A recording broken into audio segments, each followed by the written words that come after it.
Good afternoon, folks. Ryan here from Wardlow Farms. Today we're going to be cultivating some of our green beans and our corn, some of our sweet corn and our ornamental corn. Got some weeds coming in there. Kind of show you what I'm talking about here. This here is just on the end where the spray actually run out, but just some stuff there in the bulk of the rows that we need to clean up. And other than that, the green beans are looking really good. We had to replant some there on the other end of the field, but overall everything's looking good. I don't know if you can see that, but we've got some rain barreling down upon us.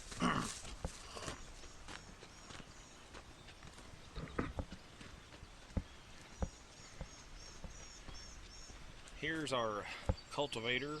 This is a brilliant 4-row. It actually was a 6, but we took some of the units off on the end because we plant everything in 4-row. But it's got these Danish tine cultivators here, these sweeps, and rows just go in between there. Should do a pretty good job of cleaning everything up. Even came equipped with a GoPro. Wow, you don't see that every day. So we're going to try to get at it before this rain comes in and try to get this done, and hope you guys enjoy the footage.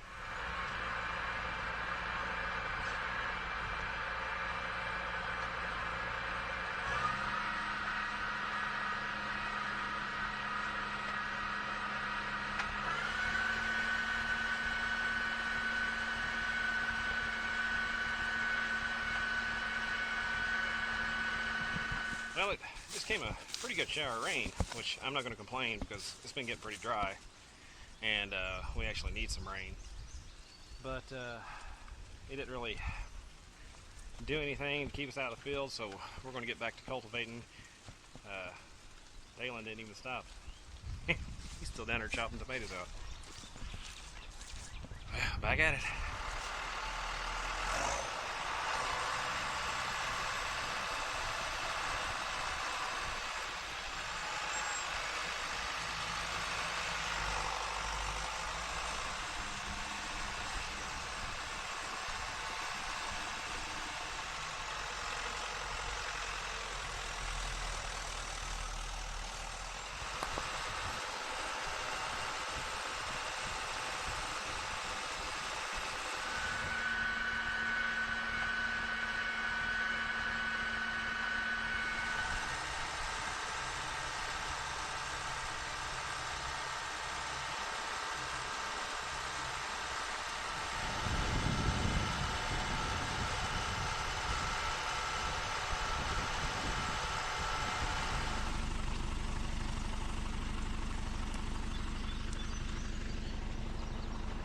So this is, we're out here in the ornamental corn, and it's really starting to take off.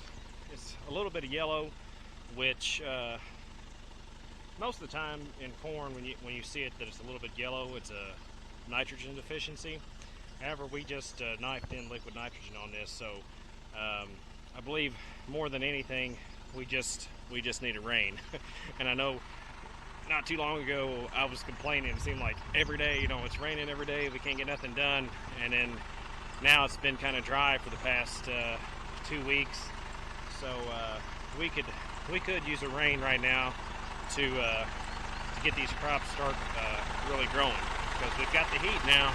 Just need a little water, and fertilizes down, it's ready to grow.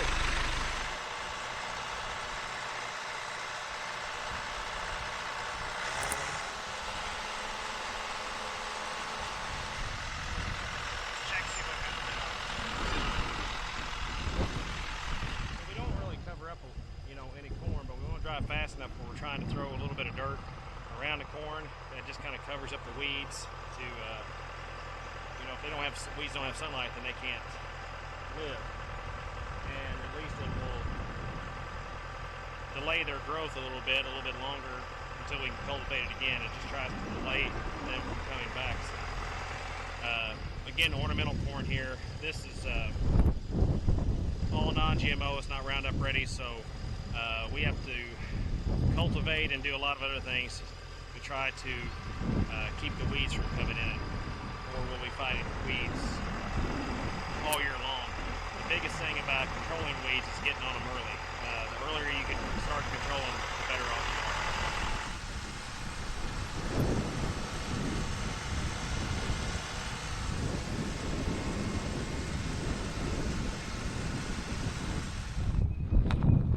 are. Hey, good morning, folks. Welcome back. Today we've got a lot of things going on. We're applying some liquid nitrogen to our corn, our sweet corn, and a buddy of mine, we're actually applying some liquid nitrogen also to his field corn. I'm out here in his field right now. Apparently there's some problems with the liquid nitrogen applicator, so we're going to try to check that out, see what's going on there. I might have to run to town and get some parts. Also got a friend of mine helping. He's staking tomatoes right now, so got to find, there he is over there. See what's up with this thing, and then and we'll catch back up.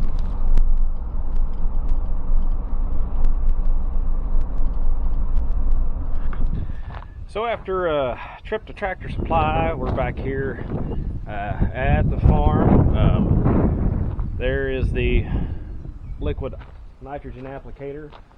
Basically this bulk tank here, we just we fill it up with 28%, and this pump back here pumps the nitrogen out of the tank, and it goes through these hoses, and then these cultures here, they cut into the ground, and the liquid nitrogen is placed in the trench behind where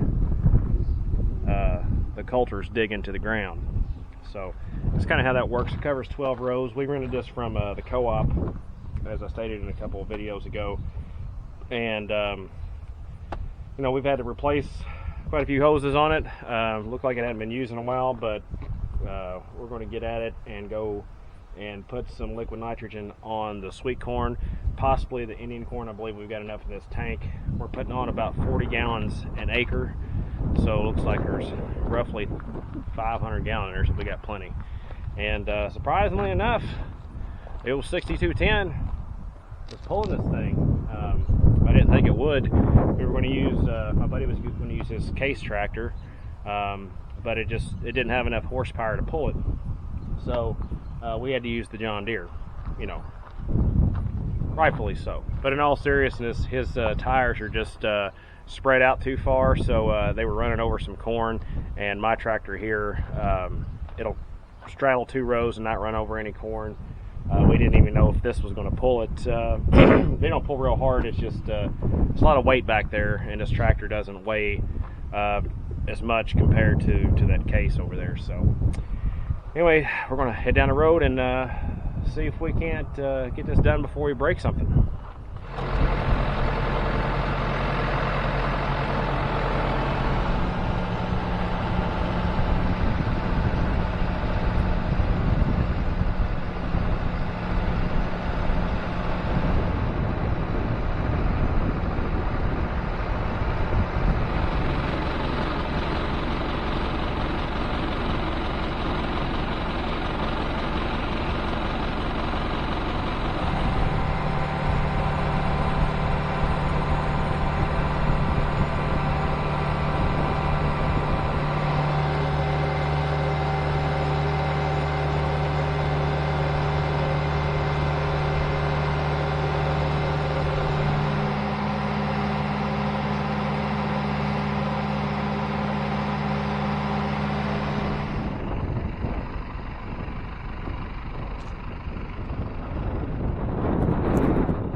Hopefully that gives you a little glimpse. Cultures just run in the bulks of the rows right up next to the plant and places the nitrogen exactly where it is needed. Hopefully this is going to give this corn a big boost, because we're still trying to hit that July 1st window. But at this point, you know, it's way behind what it was last year. So another problem that may arise is that even though we planted this corn on different dates, some of it germinated at the same time. So we're going to have more than our expected 1/4 acre a week ready. At least that's my thoughts that it will. Another thing that makes it challenging using that big applicator on this sweet corn is I use a 4-row planter. That is a 12-row machine. So there is some places out here that the sweet corn actually got ran over. All in all, I don't believe it's a lot of damage, but there's just places here and there where it ran over some of the sweet corn. So not really much I can do about that. If we had used a spreader, may have been a little bit less damage because we could pick and choose what rows we're driving in. But I still like this a lot better. I like using liquid nitrogen, 28%. It's a lot more economical, and it does a real good job of giving corn a boost. Plus you're putting it in the ground right where you need it. But we have a hose here that has a little damage on it. It's been spraying out. This one right here. So I'm going to try to fix that. Put you guys right there. Now I apologize about the wind noise, but I have lost somewhere, hopefully I can find it, my little fancy microphone. If you ever been around liquid nitrogen, you don't want to get it on your hands. It can burn your skin. So I'm putting on some gloves here.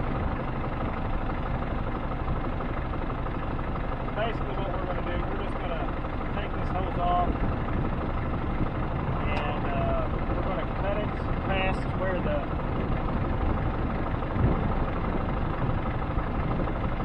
leak is. Definitely if this was our machine we would replace it, but it is not.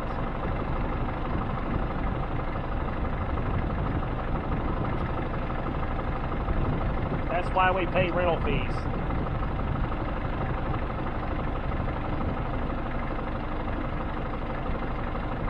And we've already replaced several hoses on it already this morning.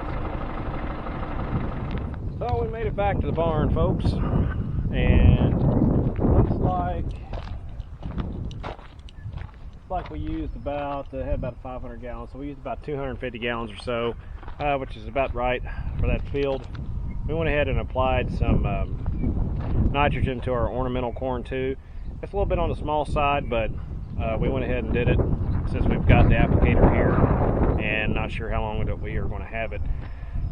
Plus Brent, he's got like I think 100 or 200 acres that he wants to use this for, so I want to go ahead and get my little bit out of the way so he could get his done. So, but that's going to wrap it up today, folks. I think tomorrow we're going to be we started staking the tomatoes today, but we still got to actually string them up and do all that stuff, so we're going to be doing that probably tomorrow. So y'all have a good day. See you later.